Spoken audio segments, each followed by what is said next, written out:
Welcome back to Harbor. We have new evidence today that months before that Deepwater oil rig exploded down in the Gulf of Mexico, killing 11 men and causing the worst environmental disaster in American history, both BP and Halliburton knew there were problems. Specifically, Halliburton knew that company that provided the cement mixture had conducted tests showing that the cement wasn't stable.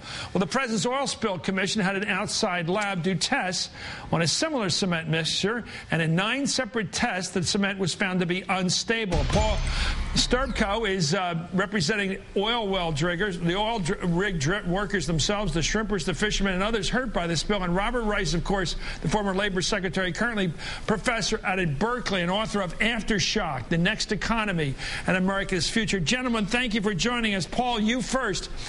It strikes me that we'd be getting a lot more information like this if the President's Oil Spill Commission had the subpoena power. And it's being denied them for partisan reasons by Mitch McConnell, leader of the Senate. Your word on that. Anytime you conduct an investigation like this, it's critical to have subpoena power. I agree with you. The Marine Board of Investigation and the Coast Guard have been investigating this situation for months. They have subpoena power, and they complain repeatedly that they're having trouble getting cooperation from the companies in terms of producing documents and getting witnesses to show up. So if you don't have subpoena power, you essentially are running a voluntary investigation. Makes it very difficult to question the people you really need to talk to. And what do we know now with this report that's all over the papers today? What did you learn? What is the fact here that both sides would have to agree on now about the cement mixture that led to the failure of that cement mixture that led that well to blow, caused it to blow? What we've known all along, and what this report confirms for those of us who have been investigating the case, is that there were concerns about the cement in terms of its mixture, as you say, its chemical makeup and its volume. They were using a nitrite-type cement, which is not used very often in these conditions in terms of temperature and pressure at these depths. Halliburton knew it. Halliburton shares office space with BP. They're almost one and the same when it comes to this, although Halliburton's a subcontractor of BP. They knew going in that there were concerns with this cement, but like what we saw in a number of instances leading up to the explosion, delays in operations, delays in completing the well, and the consequent overruns in cost resulted in ignoring critical safety decisions and led to what ultimately was the explosion.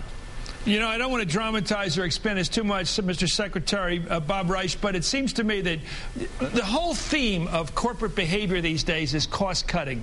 The whole idea of how you keep up the Dow, how you keep up your profit level, is not through imaginative enterprise, but through cost-cutting. And here we have a classic example of that.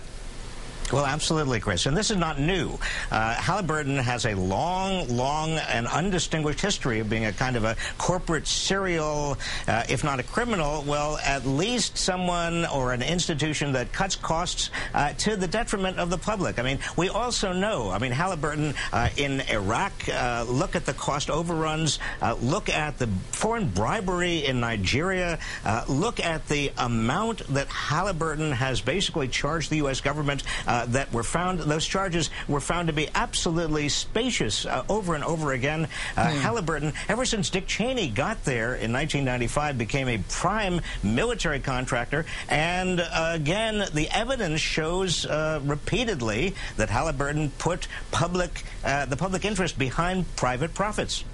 Well, let me ask you about these two dichotomy here. When they're working for the U.S. government in Iraq, for example, are they operating on a cost-plus basis where they can simply pass on all the costs, and therefore they will gin them up? They'll pack them with costs. Whereas when they're drilling an oil well down in, off the coast of Gulf of Mexico, they're trying to make a buck themselves. There they do chintz. Your thought on that, first of all, Paul?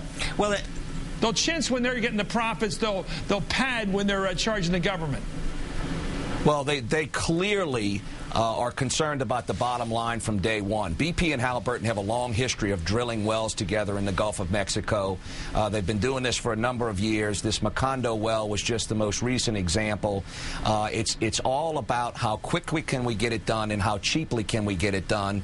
And if Halliburton makes money, Transocean makes money, BP makes money, it's all intertwined, and it becomes the bottom line over the legitimate concern, which is, are we going to put people's safety at risk, and are we we're going to risk the environment. At the end of the day, all of these companies did that. They put the bottom line ahead of safety, and the result was this well blowout and these 11 deaths and these injuries. You know, in the Chinese Republic and the People's Republic, I just want to get to the question here with an expert and then go back to you on the general question of economics here. Paul, it seems to be in China, if somebody makes a call like this, they get their head chopped off. It may take a year to have the trial, but they're going to do it. They are very extreme in their punishments. Are we going to find out by the end of all this, maybe in a couple of weeks, who made the decision, under what economic pressure from above that call was made?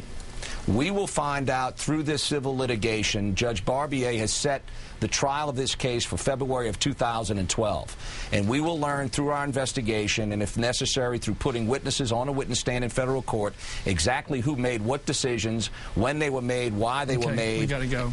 and how it all led up to the disaster. I'm sorry, Bob. We have to go. Robert Rice, thank you out at Berkeley. Thanks for joining us.